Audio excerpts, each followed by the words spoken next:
নমস্কার। আপনার জীবনে এই দু ধরনের গ্রহের যদি অন্তর্দশা চলে তাহলে আপনার রাজযোগ তৈরি হয়ে যাবে।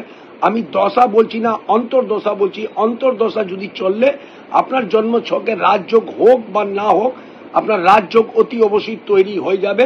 দুটি গ্রহের মধ্যে সব থেকে প্রথম গ্রহ হলো 2 নম্বর ঘর। 2 নম্বর ঘর হলো টাকা পয়সার ঘর। টাকা পয়সার ঘরের যদি অন্তর্দশা শুরু হয়ে যায় তাহলে আপনার জীবনে আয় ইনকাম বাড়তে শুরু হয়ে যাবে এবং তার সাথে সাথে ধান হওয়ার যোগ আপসে আপনার রাস্তা খুলে যাবেই যাবে। আর 2 নম্বর হলো আপনার একাদশ ঘর।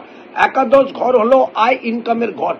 আয় ইনকামের যদি অন্তর্দশা শুরু হয়ে যায় তাহলে আপনি যে কোনো কাজের হাত দেবেন, আপনার প্রত্যেক কাজে আপনি সাকসেস পাবেনই পাবেন এবং তার সাথে সাথে আপনি যে কোনো কাজ করে আপনার মনস্কামনা পূর্ণ হবেই হবে।